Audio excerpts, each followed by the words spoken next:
Let's pray with a word of prayer. Precious God, Heavenly Father, we thank you and we praise you for this once again another service, worship service time you have given us. Lord, we believe that now you are with us because you have promised that where your people are there, you are also there.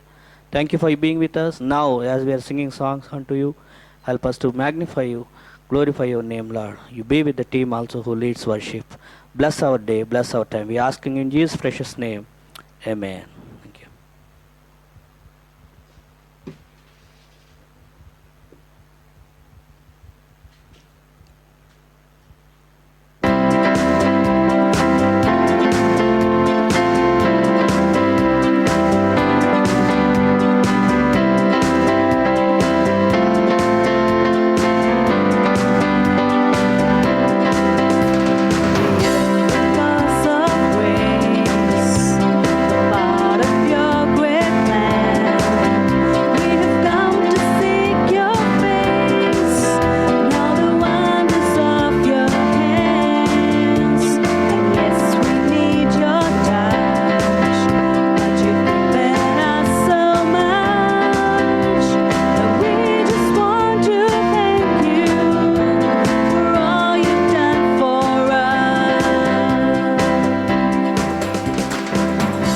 To bless your name, King of kings and Lord of lords. We come to give you praise. You are the one that we adore. Oh Lord, cleanse our hearts with fire. Fill us with desire for your cause, for your presence in our lives.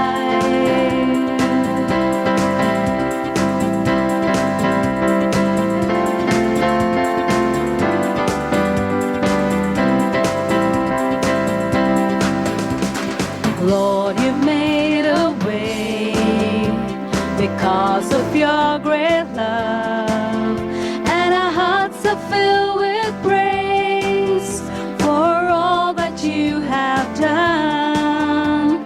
And there was none like you, so faithful and so true. And we just come to thank you for all you brought us through. We've come to bless your name, King of kings and Lord of lords. We've come to give you praise. You are the one that we adore. Oh Lord, cleanse our hearts with fire.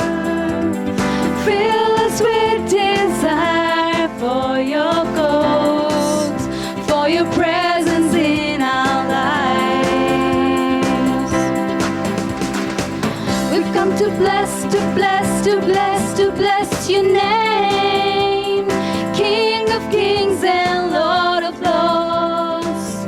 We've come to give you praise. You are the one that we adore. Oh Lord, cleanse our hearts with fire. Fill us with desire for your cause, for your presence in our lives.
నలిగి ఉన్న వారిని బలపరచును, చెరలో ఉన్న వారిని స్వాతంత్రము. యేసయ్యా యేసయ్యా యేసయ్యా యేసయ్యా యేసయ్యా యేసయ్యా, నీ సన్నిధిలో సంతోషము, నీ సన్నిధిలో సమాధానము.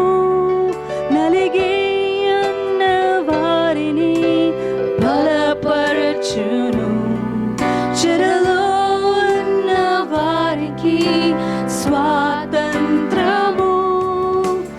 యేసయ్యా యేసయ్యా యేసయ్యా యేసయ్యా యేసయ్యా యేసయ్యా,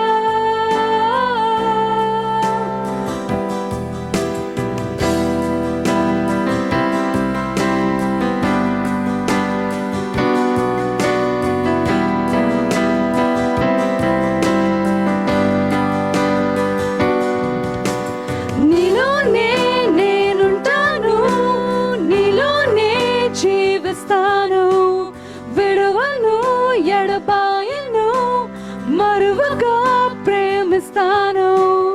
నీలోనే నేనుంటాను, నీలోనే జీవిస్తాను, మరువగా ఎడబాయను, మరువగా ప్రేమిస్తాను. ఓ ఓ ఓ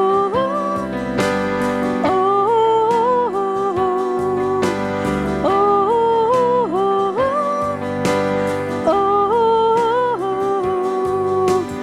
నాలో నీవు, నీలో నేను, నా కొరకే నీవు, నీ కొరకే నేను.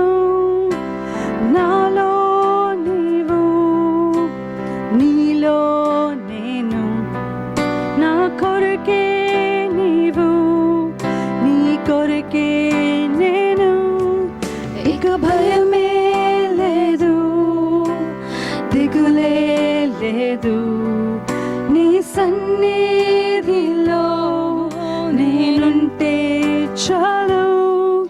ఇక భయమే లేదు, దిగులే లేదు, నీ సన్నిధిలో నేనుంటే చాలు.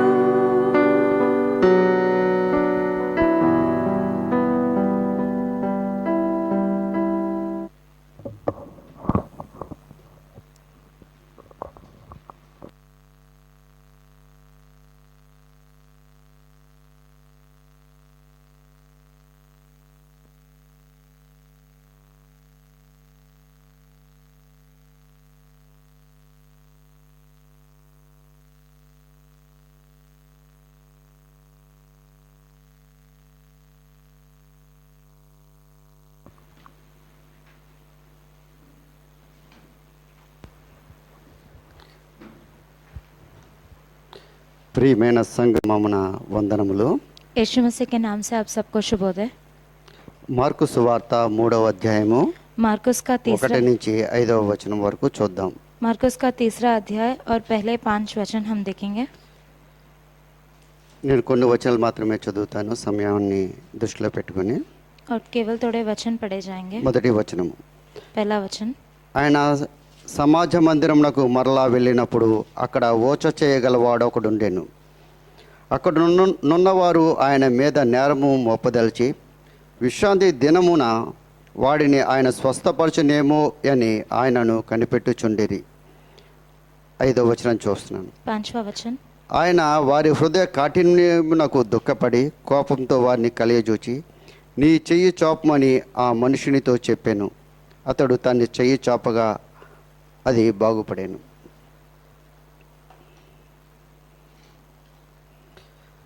మనమందరము మార్చి 15వ తారీఖున కలిసి దేవుని మందిరంలో మనము ఆయన ఆరాధించి ఉన్నాము. और मार्च के 15 तारीख तक के दिन हम सब इकट्ठा हुए प्रार्थना करने के आराधना करने के लिए कलीसिया में। తిరిగి మనము ఆయన కలిసి మనమంతా కలిసి ఆయన ఏర్పాటు చేసిన ప్రదేశంలో తిరిగి ఆరాధించాలని త్రియేక దేవుణ్ణి ప్రార్థిస్తూ ఉన్నాను. और हम सब यही प्रार्थना करते हैं कि हम सब पहले के जैसे ही इकट्ठा होकर फिर से परमेश्वर की आराधना कर पाए. మనం మొదట చూసిన వాక్యంలో చూస్తే కనుక ఆయన మరలా అక్కడికి వెళ్ళారు, అంటే సమాజ మందిరంలోనికి ఆయన మరలా వెళ్ళి ఉన్నారు అని వ్రాయబడి ఉంది. और यहाँ पे पहला वचन कहता है कि वो फिर से उस आराधना के स्थान पे गए हैं. ఒకసారి మన యొక్క జీవితాలను కనుక మనం ఆలోచిస్తూ ఉంటే కనుక మన ప్రభువు మనతోటి నిత్యము ఆయన ఉండేవారుగా ఉంటూ ఉన్నారు. और हमारा परमेश्वर ऐसा परमेश्वर जो हमेशा हमारे साथ रहते हैं. నిన్న ఆయన మనతో ఉన్నారు, ఈ రోజు ఉంటూ ఉన్నారు, రేపు ఆయన మనతో ఉండబోతూ ఉన్నారు. और वो कल हमारे साथ थे और आज हमारे साथ है और आने वाले कल में भी हमारे साथ रहेंगे. అయితే మనము ఆయనతో సహవాసం చేస్తూ ఉన్నామా లేదన్నది ప్రాముఖ్యమైన విషయం అయి ఉంటూ ఉంది. और सबसे महत्वपूर्ण बात यह है कि क्या हम उनके साथ संगति करते हैं. ఆయన మరి ఆ యొక్క మందిరంలోకి వెళ్ళి చూసినప్పుడు కొన్ని విషయాలు ఆయనకి అక్కడ కనిపిస్తూ ఉన్నాయి. और जब वो उस आराधना के स्थान पे गए थे तो वहाँ पे उन्होंने कुछ चीज़ों को गौर किया था. ఇంతకు ముందు వెళ్ళినప్పుడు అక్కడ ఓచ చేయగలవాడు లేడు, ఈసారి అక్కడ మరి ఆ ఓచ చేయగలవాడు అక్కడ కనిపిస్తూ ఉన్నాడు. और पहला तो वहाँ पे उस हाथ जिस इंसान का हाथ सूख गया था वो इंसान वहाँ पे नहीं था, लेकिन इस बार वो वहाँ पे था. అదే విధంగా మరి ఈ యొక్క లాక్డౌన్ పీరియడ్ లో దేవుడు మనల్ని చూస్తూ ఉండగా మనలో ఆయన ఏమి చూస్తూ ఉన్నాడు. और इस लॉकडाउन के समय में अगर परमेश्वर हमें देखते हैं तो हमारे जिंदगी में वो क्या पाते हैं. దేవుడు నిజం చెప్పాలంటే మనకి చక్కటి సమయాన్ని ఒక కుటుంబానికి ఇచ్చి ఉన్నారు. और हर एक परिवार को खास समय परमेश्वर ने इस वक्त दिया है. పిల్లలు పెద్దలు అందరూ కలిసి మరి గృహంలో కూర్చుని దేవుని ఆరాధించే సమయాన్ని ఆయన ఇచ్చి ఉన్నారు. और घर के बड़े और बच्चे सब लोग इकट्ठा होकर परमेश्वर की आराधना कर सकते हैं ऐसा समय. ప్రపంచం మొత్తం మీద లాక్డౌన్ అవటము ఇంత ముందు ఎప్పుడూ జరగలేదు, రాబోయే కాలంలో కూడా జరగకపోవచ్చు కూడాను. और इस पूरे संसार में हम देखते हैं पहली बार पूरे दुनिया में ये लॉकडाउन हुआ है और आगे जाकर हो भी सकता है या नहीं भी. ఈ యొక్క లాక్డౌన్ పీరియడ్ లో చాలా విచిత్రమైన సంఘటనలు అయితే జరుగుతూ వస్తూ ఉన్నాయి. और बहुत दुखित कठिनाइयाँ या बहुत दुखित परिस्थितियाँ है इस लॉकडाउन में हो रहे हैं. చిన్న బిడ్డలకి మరి ఆన్లైన్ లోనే క్లాసెస్ జరుగుతూ ఉన్నాయి.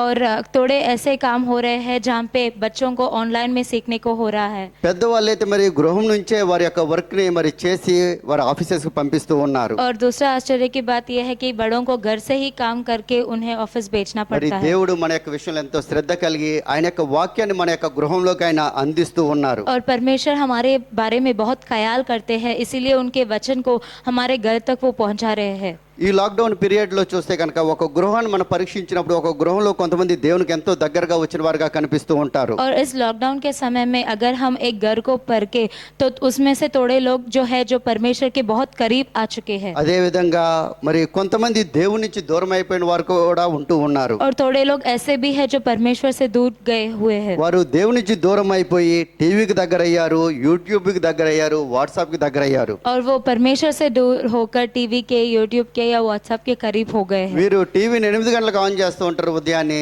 మరి రాత్రి 12 గంటల వరకు చూస్తూనే ఉన్నారు. और सुबह के 8 बजे अगर वो चालू करते हैं रात के 12 बजे तक वो चलता ही रहता है. ఒక ఛానల్ తర్వాత ఒక ఛానల్, ఒక ఛానల్ తర్వాత ఒక ఛానల్ వాళ్ళు తిప్పుతూనే ఉంటారు. ఎక్కడ చూసినా అదే అదే న్యూస్ వారు చూస్తూ ఉంటారు. అయినప్పటికీ తృప్తి తీరక 12 గంటల వరకు వాళ్ళు అట్లాగే చూస్తూ ఉన్నారు. और एक चैनल से दूसरे चैनल वो बदलते रहते हैं, एक ही सूचना होता है लेकिन फिर भी वो बदल के देखते हुए रहते हैं. ఇటువంటి వ్యక్తుల యొక్క హృదయాలు మనసులు చూస్తే కనుక టీవీ యొక్క ఆలోచనలతోటే నిండి ఉంటూ ఉన్నాయి. और ऐसे इंसान का हृदय जो है हमेशा टीवी से आने वाले सोच से ही भरा रहता ఆ है. సమయంలో వీరిని ఎవరైనా కదిపితే కనుక వీళ్ళలో నుంచి మరి కోపం బయటకు వస్తుంది, చిరాకు బయటకు వస్తుంది, అసహనం బయటకు వస్తూ ఉంది. और उस समय में कोई अगर उन्हें कह देता है, कुछ बोल देता है तो उनसे क्रोध बाहर निकलता है और गुस्सा बाहर निकलता है. అంటే ఏమి జరుగుతుందంటే అపవాది ఈ టీవీ ద్వారా, ఈ వాట్సాప్ ద్వారా, ఈ సెల్ ఫోన్ ద్వారా మన యొక్క గృహాల్లోకి ప్రవేశిస్తూ ఉన్నాడు. और यानी कि इस टीवी का या इस सोशल मीडिया का इस्तेमाल करके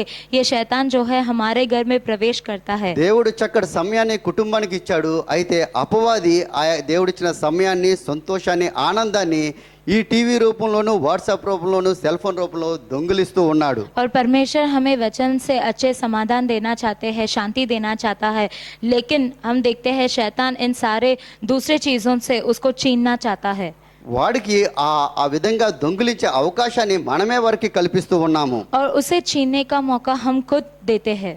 దేవుడు మన యొక్క దేహాల్ని మరి పరిశుద్ధాత్మక ఆలయాలుగా ఉంచాడు. और परमेश्वर ने हमारे शरीर को पवित्र आत्मा के मंदिर के మన जैसे యొక్క रखा है గృహాలు కూడా దేవునికి ఆలయాలుగా ఉంటూ ఉన్నాయి. और हमारा जो घर है वो भी परमेश्वर का मंदिर है। అయితే ఈ యొక్క అపవాది మన యొక్క గృహంలోకి వచ్చి దేవుని యొక్క సన్నిధి నుంచి మరి అపవాది యొక్క సన్నిధిగా మార్చివేస్తూ ఉన్నాడు. और ये जो शैतान है वो आता है हमारे घर में, उसको मंदिर से उसके निवास में वो बदल देता है। కనుక మన యొక్క గృహాల్లో ఉండవలసిన శాంతి సమాధానము ఆ యొక్క సంతోషం అన్నవి మన గృహాలు కోల్పోతూ ఉన్నాయి. और इसी कारण से हमारे घर में जो शांति रहनी थी और जो आनंद रहना था उसे हम खो दे रहे हैं। కనుక ఈ యొక్క టీవీస్ ని అదే విధంగా ఈ యొక్క వాట్సాప్ ఈ యొక్క సెల్ ఫోన్ ని మనము బంద్ పెట్టవలసిన అవసరం ఎంతో ఉంటూ ఉంది. इसीलिए इस टीवी से और इस सोशल मीडिया से थोड़ा हाँ अगर हम दूरी रहे तो अच्छा है।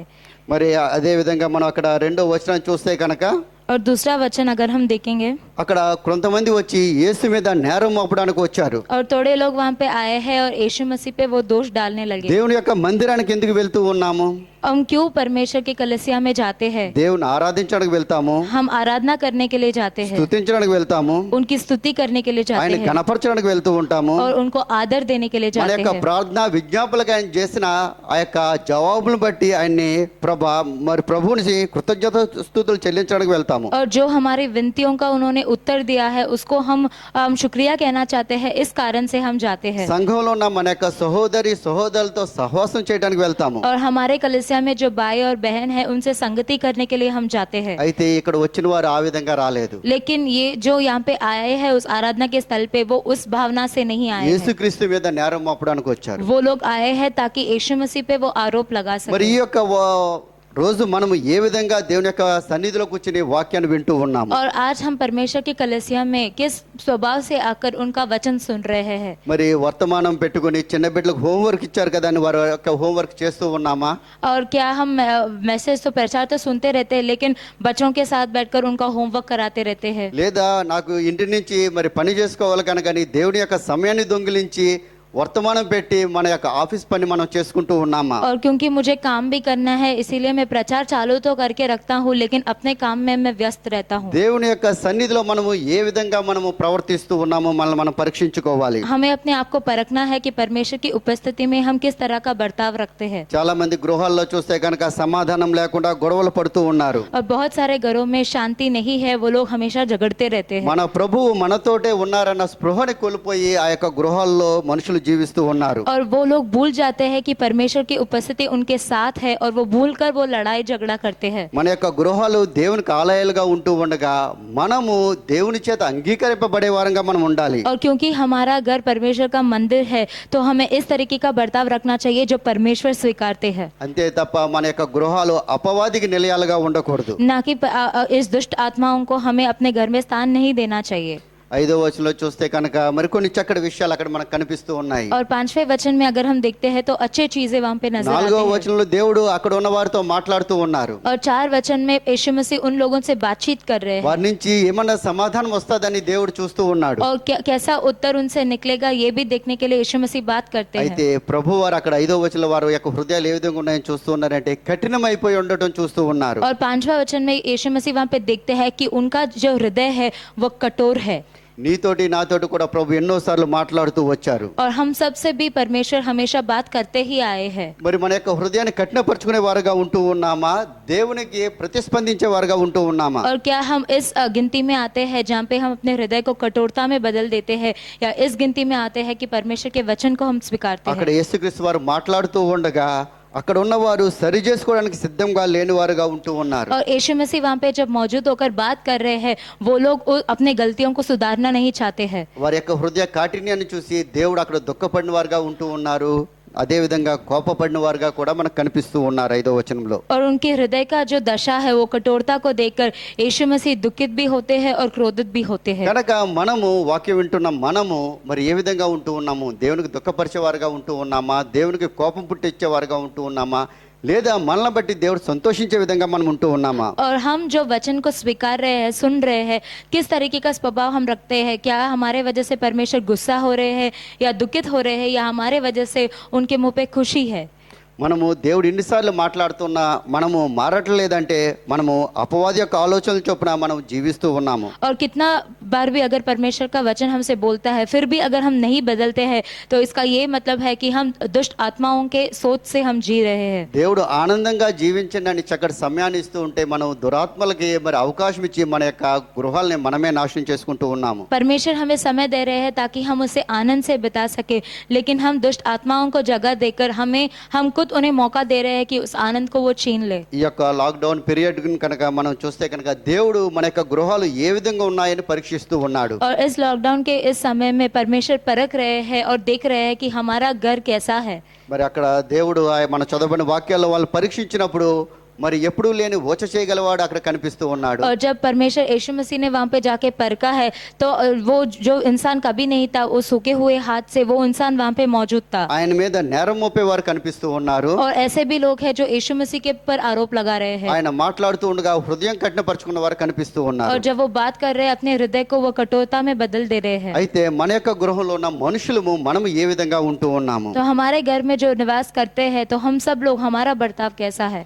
మరి యెహోషువ అయితే చక్కటి విషయాన్ని మనకి గుర్తు చేస్తూ ఉన్నాడు. और यहोशू हम सबको एक अच्छी बात याद दिलाता है. 24:17 వచనంలో అంటూ ఉన్నాడు, और उसके 24वें अध्याय और 17 वचन में నేనును నా ఇంటి వారమును యెహోవానే సేవించేదమంటూ ఉన్నాడు. मैं और मेरा घर या मेरा परिवार हम सब इकट्ठा परमेश्वर की आराधना करेंगे, सेवा करेंगे. అక్కడ యెహోషువ చక్కటి తీర్మానాన్ని ఆయన తీసుకున్నాడు. और हम देखते हैं यहोशू ने वहाँ पे एक अच्छा निर्णय लिया है. మరి ఈ రోజు వర్తమానం వింటున్నా నీవు నేను కూడా ఇటువంటి తీర్మానాన్ని తీసుకోవాలి. आज हम सब लोग ये प्रचार जब सुनते हैं तो हमें भी इसी तरह का निर्णय लेना है. పరిస్థితులు ఏ విధంగా ఉన్నప్పటికీ నేను నా కుటుంబము దేవుణ్ణే సేవిస్తాము, యేసుక్రీస్తునే అనుసరిస్తామనే తీర్మానం మనం తీసుకోవాలి. और हमें ये बोलना चाहिए कि हालात चाहे कुछ भी हो, मैं और मेरा परिवार हम सब परमेश्वर की ही सेवा करेंगे. మనం అటువంటి తీర్మానం కనుక మనం తీసుకుంటే కనుక మన దేవుడు మరి ఎంతగానో ఆనందిస్తూ ఉంటాడు. మన యొక్క గృహము సంతోషంతో ఆనందంతో నింపబడుతుంది. अगर हम इस प्रकार का निर्णय लेते हैं तो परमेश्वर भी खुश रहता है और हमारे घर में भी आनंद रहता है. చుట్టూ ఎటువంటి పరిస్థితులైనా ఉండవచ్చు, కానీ మన యొక్క గృహము ఆ యొక్క దేవుని ఇచ్చిన ఆనందంలోను సంతోషంలో ఉంటుంది. और हमारे इर्द गिर्द हालात चाहे कुछ भी हो लेकिन हमारे घर में हमेशा वो आनंद रहेगा. లేదంటే మన యొక్క గృహాన్ని మనమే పాడు చేసుకున్న వారం అవుతాం. अगर ऐसा नहीं है तो हम अपने खुद हाथों से अपने घर को हम खराब कर रहे మరి हैं. మంచి నిర్ణయం తీసుకోవాలని ఆశపడుతూ ఉన్నాను. और हम यही आशा रखते हैं कि आप सब लोग एक अच्छे से निर्णय लें. దేవుడి యొక్క చిన్న వాక్యాన్ని ఆశీర్వదించి దీవించను గాక. परमेश्वर इस वचन को आशीष दे. आमीन. धन्यवाद. Thank you.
Okay.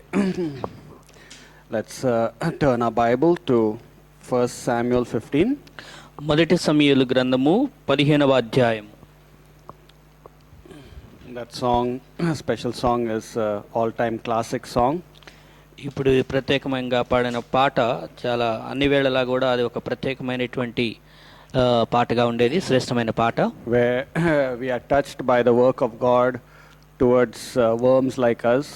పురుగు లాంటి మనలను మన జీవితాలని దేవుడు కార్యాల చేత స్పందించాడు. And we are always grateful for what our sovereign God and how he has loved us. దేవుడు మనల్ని ఏ విధంగా ప్రేమించాడు, మన సర్వశక్తమైన దేవుడు మన పట్ల ఏ విధంగా ఉన్నాడు అనే విషయాన్ని అది తెలియజేసేదిగా ఉంటున్నది.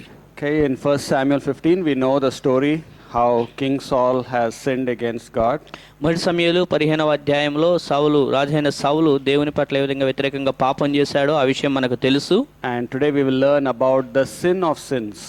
పాపం యొక్క పాపముల యొక్క పాపం అనే దాని గురించి ఈరోజు మనం నేర్చుకుందాం. The father of sins or the chief sin.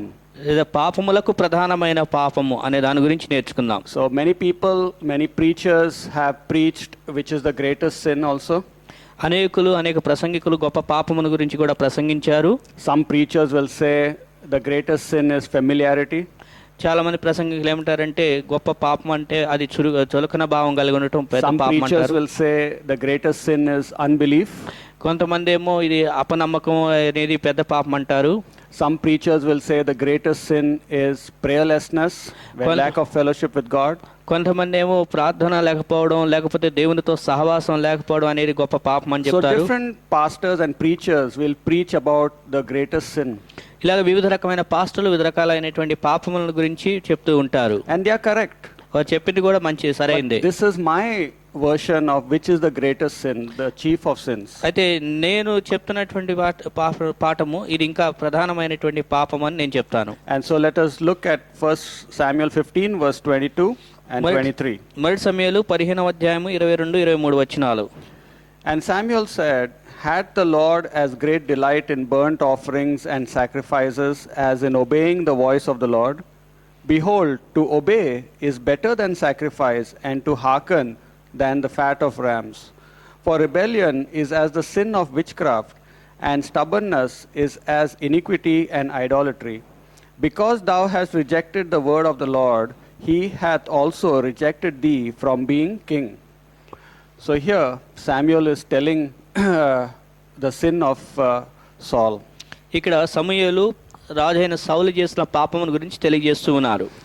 God does not want believers to sin in their life. విశ్వాసులైన వారు వారి జీవితంలో పాపం చేస్తూ ఉండటం దేవుడు ఇష్టపడాడు. God wants believers to confess and forsake their sin. విశ్వాసులైన వారు పాపమును ఒప్పుకొని దాన్ని విడిచిపెట్టడం చేయాలనేది దేవుడు కోరుచున్నాడు. When we confess our sin, then God can cleanse us of our sin. ఎప్పుడైతే మన పాపములను ఒప్పుకుంటామో అప్పుడు దేవుడు మన పాపముల నుంచి మనకి క్షమాపణ, శుద్ధీకరణ దయచేస్తాడు. 1 John chapter 1 says that confession brings cleansing. ఎప్పుడైతే మనం ఒప్పుకుంటామో అప్పుడు శుద్ధీకరణ అనేటువంటిది వస్తుంది. So every Christian must get their sins and their heart completely cleansed. ప్రతి క్రైస్తవుడు కూడా పాపముల విషయంలో సంపూర్ణంగా శుద్ధీకరించబడిన వారై ఉండాలి. Every Christian must also know what is sin. ప్రతి క్రైస్తవుడికి పాపం అంటే ఏంటో తెలిసిన వాడై కూడా ఉండాలి. How it provokes God, its consequences. అంటే పాపము దేవునికి ఏ విధంగా దేవుని ఇబ్బంది పెడుతుంది, దాని ద్వారా వచ్చే దుష్ఫలితాలు And how ఏంటి to తెలుసుకొని get ఉండాలి. victory over sin. ఈ పాపమును ఏ విధంగా జయించాలి అనేది కూడా తెలుసుకొని And ఉండాలి. how to continue overcoming sin and leading a holy life. ఈ పాపమును అధిగమిస్తూ పరిశుద్ధమైన జీవితాన్ని ఎలా జీవిస్తూ కొనసాగాలో కూడా నేర్చుకొని ఉండాలి. We know that David played with sin and he reaped for it. దావీదు పాపముతో ఆడుకున్నాడు కాబట్టి తర్వాత దాంట్లో ఉన్న ఫలాన్ని అనుభవించవలసి వచ్చింది. Instead of going to the terrace and spending time praying to God, he was spending time peeping. ఈ యొక్క టెరాస్కి వెళ్ళిపోయి ప్రార్థన చేస్తూ ఉండవలసిన బదులు ఆయన దావీదు ఏం చేశాడంటే మేడ మీదకి వెళ్ళి పాపము చూపులు చూశాడు. He was not praying but peeping in somebody else's shower room. ప్రార్థన చేయకుండా వేరే స్నానం చేస్తున్నటువంటి వారి గది వైపు చూసే వ్యక్తిగా ఉన్నాడు. And David learned the hard way what happens when we sin and take God very casually. దేవుని విషయంలో మనము చులకన భావం కలిగి ఉంటే ఏమైనటువంటి పరిణామాలు ఎదుర్కోవాలో దావీదు ఆ విషయాలు నేర్చుకున్నాడు. So let us not have God teach us the hard way, but let the pulpit teach us. మనకి దేవుడు కఠినమైన తరంలో మనకి బోధించకుండా ఈ యొక్క పులిపీఠం ద్వారా బోధించేటట్లుగా మనం కోరుకుందాం. We hear the word of God, and God, as we heard, is faithful to bring his word to our houses. దేవుడు నమ్మకమైనటువంటి వాడు. తన నమ్మకత్వాన్ని బట్టి ఈ యొక్క వాక్యాన్ని మన గృహాల దాకా దేవుడు తీసుకొని వస్తూ The ఉంటాడు. word is a lamp. We should not let the lamp go out in our houses. ఈ యొక్క వాక్యము దీపమై ఉన్నది. ఈ దీపము మన ఇంట్లో ఆరిపోయేటట్లుగా మనం చేయకూడదు. So what is the greatest sin? What is the sin of sins? పాపముల యొక్క పాపం అంటే గొప్ప పాపం అనగా ఏంటి?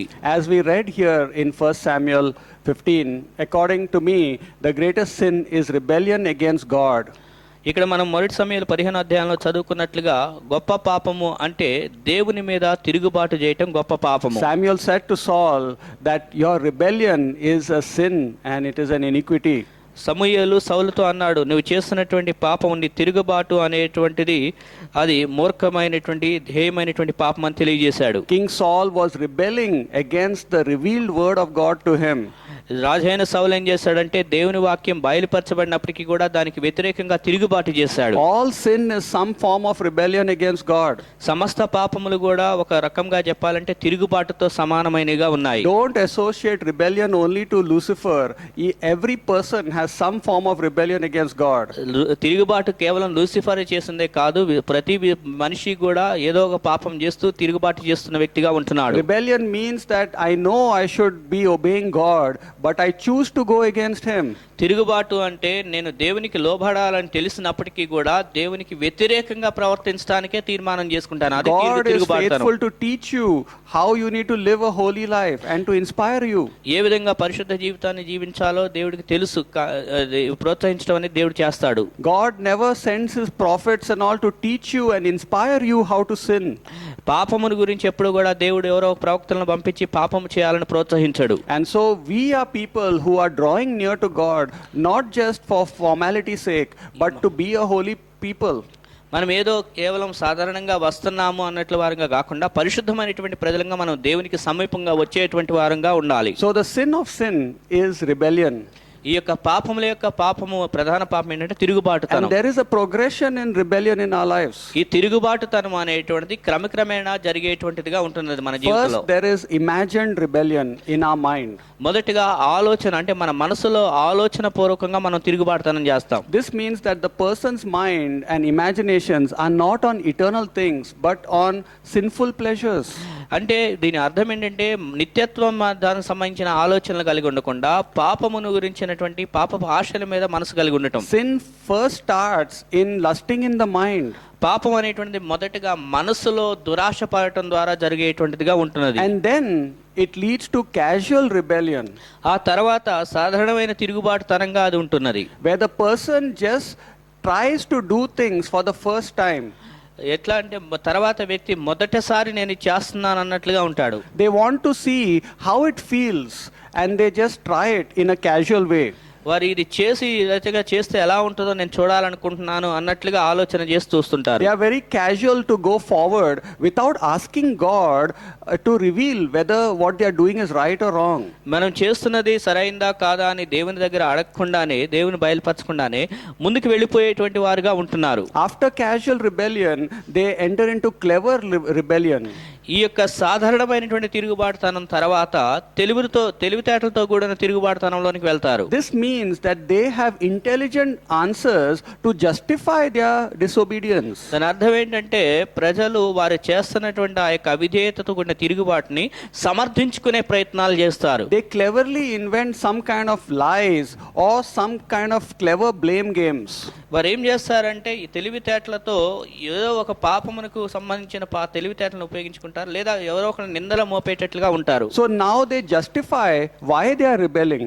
ఇప్పుడు ఎందుకు తిరుగుబాటు చేస్తున్నాం అనే దాని విషయంలో వాళ్ళు సమర్థించుకునే వారుగా ఉంటున్నారు. And after that, the last stage is committed or arrogant rebellion. ఇక తర్వాత అంటే చివరి స్థితి ఏంటి అంటే అహంకారంతో కూడినటువంటి తిరుగుబాటుతనంగా ఉంటారు. Here the person is convinced that the sinful course that they are living is what they want to live all their life.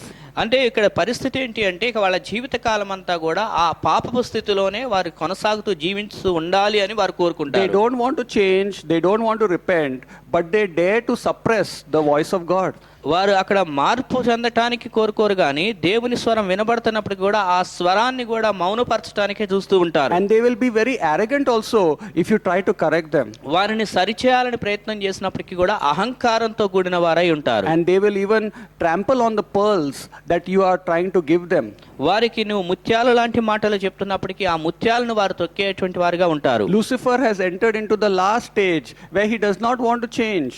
ఇక్కడ ఇప్పుడు సాతానుడు లూసిఫర్ వాళ్ళు చివరి దశలోనికి వాడిలోకి తీసుకువెళ్తున్నాడు. ఇక మార్పు చెందడానికి ఇష్టపడాడు. That's why I say rebellion is the sin of sins. అందుకని తిరుగుబాటుతనం అనేటువంటిది పాపములకు మించిన పాపం అని చెప్పాను. It starts with imagined rebellion, అది ఆలోచనతో ప్రారంభమవుతుంది. then it goes into casual rebellion, ఆ తర్వాత సాధారణమైన స్థాయిలో తిరుగుబాటుతనంగా and then అయిపోతుంది. it enters into a rebellion where you are going to be very clever and intelligent, ఆ తర్వాత నువ్వు తెలివితేటలతో కూడిన తిరుగుబాటుతనం చేసే వ్యక్తిగా ఉంటావు. and then you are going to enter into commitment to it and even criticize others for Because- correcting you. ఆ తర్వాత ఇంకా పూర్తిగా నువ్వు ఎక్కడి దాకా వెళ్తావంటే ఒకవేళ ఎదుటి వాళ్ళని సరిచేసిన వాళ్ళని విమర్శించే స్థాయికి వెళ్ళిపోతూ ఉంటావు. Before it ends into committed rebellion, we have to confess our sins, repent thoroughly and forsake it. కాబట్టి ఈ తిరుగుబాటుతనంలో స్థిరపడిపోక ముందు మనం దీన్ని ముందుగానే ఒప్పుకొని దాన్ని విడిచిపెట్టడం అనేది చేయాలి. As we heard in the introduction, if God is very grieved with us, he may be very angry with us also. దేవుడు మన విషయంలో దుఃఖించే దేవుడిగా ఉన్నాడు అంటే మన విషయంలో ఆయన కోప్పడే దేవుడిగా కూడా ఉన్నాడు అని ఇందాక వాక్యం We విన్నాం. have to cut our sins out, uproot it before God uproots us. దేవుడు మన వేళ్ళన్నిటిని పీకి పడవేక ముందే మనలో ఉన్న పాపమును మనం కుంపటి వేళ్లతో సహా తీసి పడవేయాలి. So King Saul was rebelling against Samuel's instructions and even God's instructions. ఇక్కడ రాజు అయిన సౌలు సమూయేలు చెప్పిన హెచ్చరికలు లేకపోతే దేవుడిచ్చిన సూచనలు వాటన్నిటికి వ్యతిరేకంగా తిరుగుబాటు He చేస్తున్నాడు. did not care for his pastor and he did not care for his God. ఆయన పాస్టర్ గారి విషయంలో శ్రద్ధ తీసుకోలేదు. దేవుని విషయంలో కూడా ఆయన ఏమాత్రం మర్యాద లేని వ్యక్తిగా And ఉన్నాడు. so Eve also first imagined in her heart the pleasure of having the forbidden fruit. హవ్వ కూడా మొదట మనస్సులో ఆ యొక్క నిషేధించబడిన ఫలం గురించి ఆలోచన చేసిన వ్యక్తిగా ఉన్నది. That's why, because she was imagining in her heart, she drew near to that tree. అందుకనే ఆమె ఆలోచనలో ఉంది కాబట్టి ఆ యొక్క చెట్టు దగ్గరికి వెళ్ళినట్లుగా మనం చూస్తున్నాం. So what you imagine, you will pursue. ఏదైతే నువ్వు ఆలోచన చేస్తావో ఆలోచన చేసిన దాన్ని సాధించుకోవడానికి నువ్వు It ప్రయత్నం will చేస్తావు. move us forward to sin. ఆ తర్వాత పాపము చేయటానికి ముందుకు తీసుకెళ్లేదిగా ఉంటున్నది. We need to have virtuous imaginations, not vain imaginations. మనం వ్యర్థమైనటువంటి ఆలోచనలు కలిగి ఉండకూడదు కానీ మనలో సుగుణాలు కలిగినటువంటి ఆలోచనలు మనం కలిగి ఉండాలి. David first entertained lustful thoughts against Bathsheba.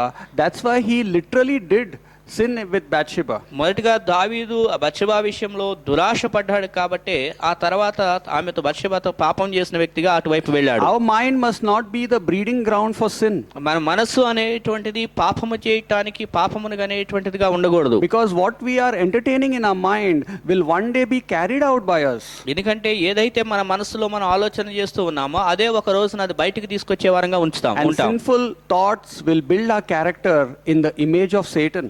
పాపపు ఆలోచనలు అనేవి సాతానుడి యొక్క వ్యక్తిత్వంలో మనల్ని ముందుకు బలపరుస్తూ ఉంటాయి. And the devil first attacks your mind and he wants to spoil your mind. సాతానుడు మొదటిగా నీ మనసు మీద దాడి చేసి నీ మనసును పాడు చేయాలని ప్రయత్నం చేస్తాడు. Because the devil knows he cannot possess the believer, but he can make the believer be possessed with sin. ఎందుకంటే దయ్యమునకు తెలుసు ఈ విశ్వాసులైనటువంటి వారిని పట్టి పీడించలేవని, కానీ పాపం అనే దాన్ని మాత్రం పట్టింపజేయొచ్చు విశ్వాస జీవితంలో అనేది ఆయనకి తెలుసు. So he comes to the mind and the believer entertains his sinful imaginations. అందుకని మొదటిగా వాడు మనసులో ప్రవేశిస్తాడు, ఆ తర్వాత ఆ పాపపు ఆలోచనలు విశ్వాసం అయినటువంటి వాడు ఆ పాపపు ఆలోచనలో ఉంటాడు. And then now the believer enters into casual rebellion. ఆ తర్వాత సాధారణమైనటువంటి తిరుగుబాటుతనంగా విశ్వాసం ఉంటాడు. Let me just try one cigarette. కేవలం ఒక్క సిగరెట్ ప్రయత్నం చేస్తాను అన్నట్లుగా There's ఉంటారు. nothing wrong in just one cigarette. No? ఒక సిగరెట్ తాగటంలో తప్పేమి లేదు కదా అనుకుంటారు. And let me just try one night out stand with my colleague. లేకపోతే నా యొక్క సహోద్యోగులతో ఒక రోజు నైట్ గడుపుతాను అన్నట్లుగా ఉంటారు. Nothing is wrong. Nobody will catch me. ఎవరు నన్ను పట్టుకోరు, ఏం అవదులే అన్నట్లుగా Let ఉంటారు. me try how it feels. అది ఎలా ఉంటుందో ఒకసారి ప్రయత్నం చేస్తాను అన్నట్లుంటారు. Let me just go in this direction to enjoy my life. నా జీవితాన్ని ఆనందించడానికి ఈ దిశగా నేను వెళ్తాను అన్నట్లుగా ఉంటారు. So, and the person ventures on the road of sin. ఈ విధంగా విశ్వాసి తన పాపపు దారిలో సాహసం చేసే వ్యక్తిగా ఉంటాడు. In a casual way, just to try it out. సాధారణమైన విషయంలో అతడు ప్రయత్నం చేస్తున్నాం అన్నట్లుగా వెళ్తాడు. Just to see how it feels. అది ఎలా ఉంటుందో చూద్దాం అన్నట్లుగా ఉంటాడు. Casual rebellion is a rebellion. సాధారణమైన తిరుగుబాటుతనం కూడా తిరుగుబాటుతనమే. And we don't realize the unexpected destination that it will lead us to. అది మనల్ని అనుకోనటువంటి గమ్యానికి తీసుకువెళ్తున్న విషయాన్ని మనకు తెలియదు. Some criminals started out in crime by first robbing watermelons. కొందరు దొంగలు ఉన్నారంటే ఏదో ప్రారంభంలో ఏదో చిన్న చిన్న పుచ్చకాయలకు దొంగతనం చేస్తూ ఉన్నటువంటి వారుగా Or ప్రారంభమయ్యారు. maybe they just jumped into somebody's compound and started robbing mangoes. లేదా ఏదో వేరే వాళ్ళ ఇంటి దగ్గరికి వెళ్ళి మామిడికాయలు తెంపుకొని దొంగతనం చేయటం ఆటతోనే And ప్రారంభిస్తారు. then when things became worse in their life, they started robbing people's tires. ఇక ఆ తర్వాత ఇంకా కొద్దిగా కఠిన పరిస్థితులు వచ్చినప్పుడు టైర్లు కూడా దొంగతనం చేయటం నేర్చుకుంటారు. Because they saw jumping into compound got them pleasure. ఎందుకంటే గోడ దూకి అవతల వాళ్ళ దగ్గరికి వెళ్ళటం అనే దాంట్లో ఆనందం ఉన్నట్లుగా And then అనుకుంటారు. after car tires, they start venturing into some other sins and finally they rob banks. ఇక తర్వాత టైర్ల తర్వాత ఇంకొక వేరే వాటిని దొంగతనం చేయటం నేర్చుకుంటారు. ఆ తర్వాత ఇంకా బ్యాంక్ దొంగతనం చేయటం కూడా వెళ్తూ Once ఉంటారు. we step onto the road of sin, we will learn more and more ways how to sin. ఇలాగా ఒకసారి ఆ పాపపు దారిలో అడుగుపెట్టిన తర్వాత ఇంకా తర్వాత క్రమక్రమేణా వేరే పాపంలోనికి వెళ్తూ A ఉంటారు. robber never imagined that one day he will rob a bank, but first he started in a casual way of robbing some mangoes and chocolates from the shop. ఆ దొంగతనం చేసినటువంటి వాడు ఒక రోజు నేను జైల్లో ఉంటాను ఇక బ్యాంక్ రాబ్ చేస్తాను అనుకోలే కానీ ప్రారంభంలో చాక్లెట్లో లేకపోతే ఆ ఇంట్లో అవతల ఇంట్లో ఏదో కాయలు పండ్లు దోసుకురావడము అట్లాంటివి చేసేవాడు. And that road of sin became a trap for him and an addiction to him. ఆ విధంగా పాపపు దారి అనేటువంటిది అతనికి ఒక వెలగా ఉంటుంది. అది తర్వాత అది అతనికి ఒక అలవాటుగా మారిపోతూ ఉంటుంది. Sin will have small beginnings, but it will have fearful endings. పాపము అనేటువంటిది చిన్నగా ప్రారంభం అవుతుంది, కానీ అది తర్వాత భయంకరమైనటువంటి అంతానికి తీసుకుని వెళ్తుంది. It will be an unexpected ending which you never realized. అది ఎప్పుడు అనుకోనటువంటి విధానంలో అది మన గమ్యాన్ని అంటే అంతంలోనికి తీసుకెళ్ళిపోతుంది. We play with sin and one day we will be mastered by it. మనం పాపముతో ఆడుకుంటూ ఉంటే ఒక రోజున ఈ పాపం విషయంలో మనం ప్రవీణులం అయిపోయామన్నట్లుగా ఉంటాం. So the enemy cannot influence our sinful action unless we first venture and step onto the road of sin. ఈ పాపం అనే దారిలో మొదటిగా మనం అడుగు వేస్తేనే తప్ప, మనం సాహసం చేస్తేనే తప్ప శత్రువు సాతానుడు వాడంతటా వాడుగా మనల్ని ప్రేరేపించడం అనేది చేయడు. The moment you go in that wrong direction away from God's word, now you are entering into enemy territory. ఎప్పుడైతే ఈ పాపపు దారిలో నువ్వు అడుగు పెడతావో అప్పుడు ఇక నువ్వు శత్రువు యొక్క సాతానుడి యొక్క ఆ ప్రాకారములలో నీవు ఉన్నట్లు అన్నమాట. Ask God to help you not to venture in the wrong road. కాబట్టి ఆ యొక్క తప్పుడు దారిలో నువ్వు సాహసించకూడదని దాని విషయంలో నువ్వు దేవుని సహాయం అడగాలి. Prayerfully consider the destination of that road. ఆ దారి యొక్క విధానాన్ని ప్రార్థనాపూర్వకంగా నువ్వు గ్రహించే వ్యక్తివై ఉండాలి. Break the cord of sin by the grace of God and by the help of God. Otherwise, the music that you will hear will not be good music. దేవుని కృపచేతను దేవుని యొక్క బలము చేతను నీవు ఆ పాపం అనేటువంటి త్రాడుని తెంచివేయ, లేకపోతే సరైనటువంటి సంగీతమును నువ్వు వినలేవు. If we do not break the cords of sin, then sin will break us. ఈ యొక్క పాపపు తాడును మనం దాన్ని తెంచివేయకపోతే ఆ పాపం అనేటువంటి మనలను తెంచివేసేదిగా ఉంటున్నది. Sin is not a game that we can enjoy. Sin is a disease that we must protect ourselves from. పాపం అనేది మనం సంతోషించడం కోసం ఇవ్వబడింది కాదు, కానీ ఆ పాపం అనేటువంటిది ఒక రోగమై ఉన్నది. So casual approach of sin just to feel good is wrong. ఏదో ఈ యొక్క పాపములో కొద్దిగా సంతోషంగా ఉంటాను అని అనుకోవడం అనేది చాలా తప్పుడు విషయం. Proverbs 9:17 says, "Stolen waters are sweet, and bread eaten in secret is pleasant." సామెతలు 9:17లో ఏమనుందంటే దొంగిలించినటువంటి నీరు ఆహారము తీయగా మధురంగా ఉంటే అనే విషయాన్ని చెప్పారు. So when you steal something and enjoy it, you may feel happy and it may be a sweet pleasure. ఏదైనా నువ్వు దొంగతనం చేసి దాన్ని అనుభవిస్తే అది కొంతవరకు అది దాంట్లో ఒక మధురం అనేటువంటి దాన్ని అనుభవించవచ్చు. When you're secretly doing something and enjoying it, you may enjoy it for a season. ఏదైనా రహస్యంగా నువ్వు ఏదైనా చేస్తున్నావు అంటే కొంతవరకు దాని విషయంలో నువ్వు సంతోషించే రోజులుగా కొన్ని But ఉంటాయి. the next verse in verse 18 says that he knoweth not that the dead are there. అయితే 18వ వచనంలో ఏమనుందంటే మరణము అందులో ఉన్నది అనే విషయం చెప్పబడింది. You may experience sweet pleasure by cheating on God and doing things secretly, but you will die in your spiritual life. దేవుణ్ణి మోసం చేస్తూ రహస్యంగా నువ్వు ఏదో చేస్తూ ఉండవచ్చు, కానీ నీ ఆత్మీయ జీవితంలో నువ్వు చనిపోయినటువంటి వ్యక్తిగా ఉంటావు. And so don't enter into the road of sin in a casual way just to feel good and have sweet pleasure. కాబట్టి ఈ యొక్క పాపపు యొక్క కోరికలు సంతోషించడం కొరకు ఆ యొక్క తిరుగుబాటు పాపం అనే దారిలోనికి మనం ప్రవేశించవద్దు. But because after that you will enter into clever rebellion. ఆ తర్వాత ఏమైందంటే నువ్వు తెలివితేటలు కలిగినటువంటి తిరుగుబాటుతనంగా అందులోనికి Now the ప్రవేశిస్తావు. person knows how to cover up their sins.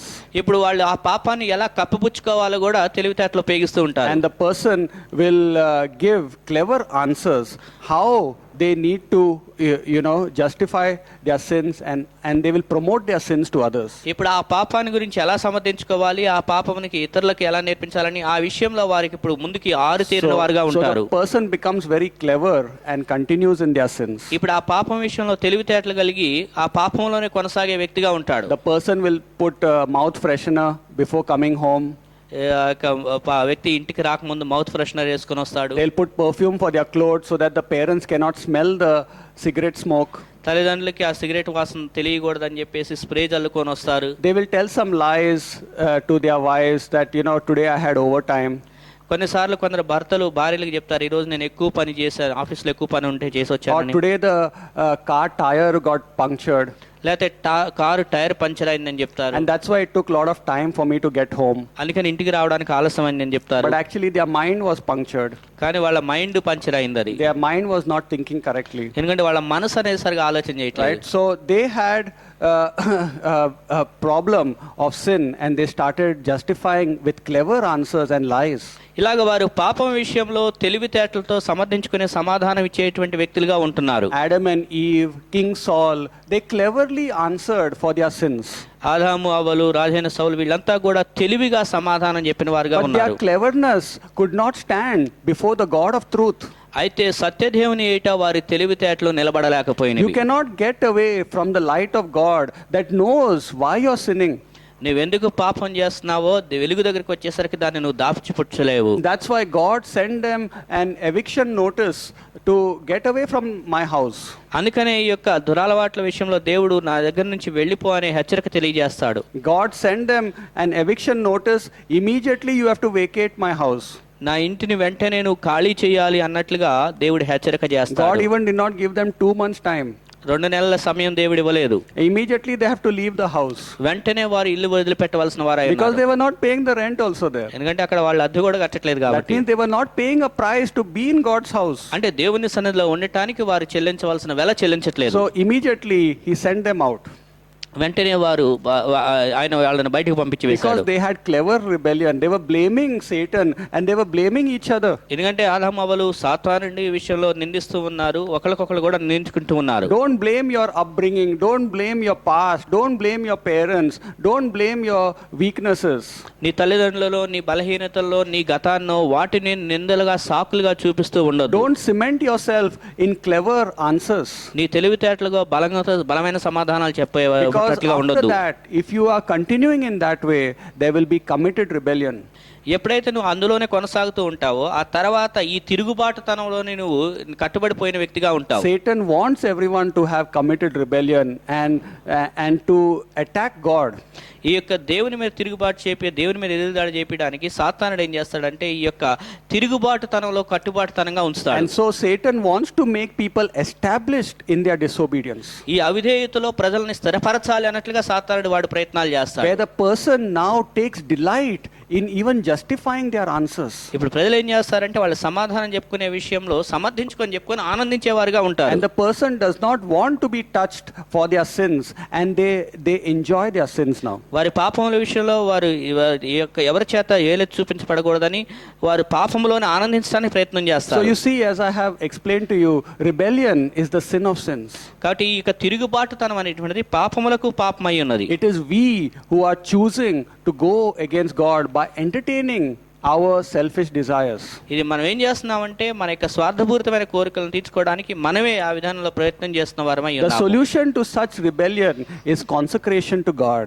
మనం ఈ తిరుగుబాటుతనంలో పరిష్కారం కావాలి అంటే దేవుని ఎదుట మనం ప్రతిష్ఠించుకున్నటువంటి వారమై ఉండాలి. Consecration means that I choose to live in the boundaries that God has set for me.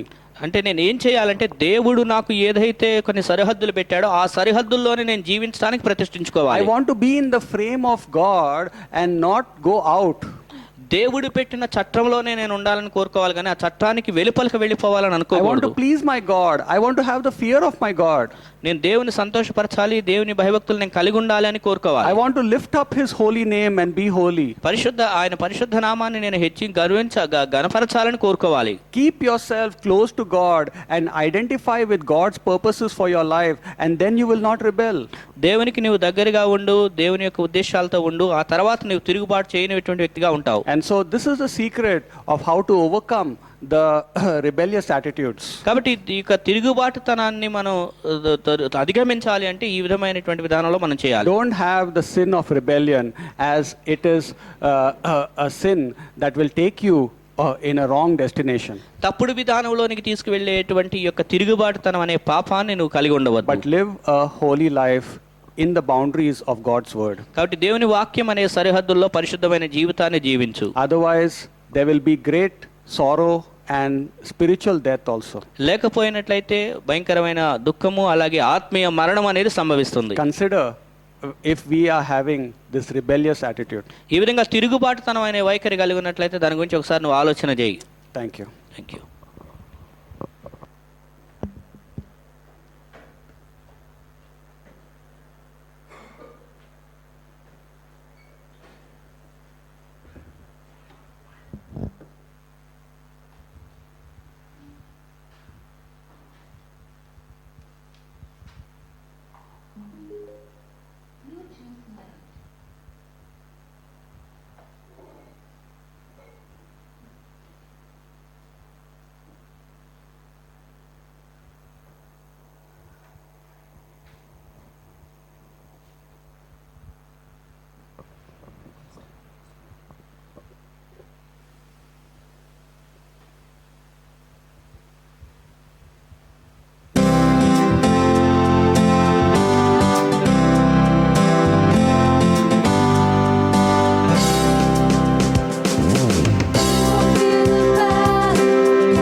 Joy now, our God is for us. The Father's love.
Yes, Father, Lord, we thank you and we praise you, Lord, for this morning and this time. As we heard the voice from heaven, thank you for that message. Yes, Lord. There are many times where we may ignore that sometimes we are living in disobedience. But Lord, help us to examine our hearts before you. How is it? Is it living within the limitations or within the boundaries of the word of God, or we are going outside of the word of God? Because we never like the person who goes against your word. So help us to honor you by living in the word of God, where we can commit ourselves saying that we want to only please our God. We do not want to grieve our God. We want to see joy on our God's face. We want to see that, Lord. So you make us to live, all of us, your people, Lord. Let your grace, let your mercy, let your kindness, let your love be in all our church people houses, in their families, Lord. You be with your people. Let your name be glorified in everybody's life, Lord. We are asking you all these prayers in Jesus' precious name.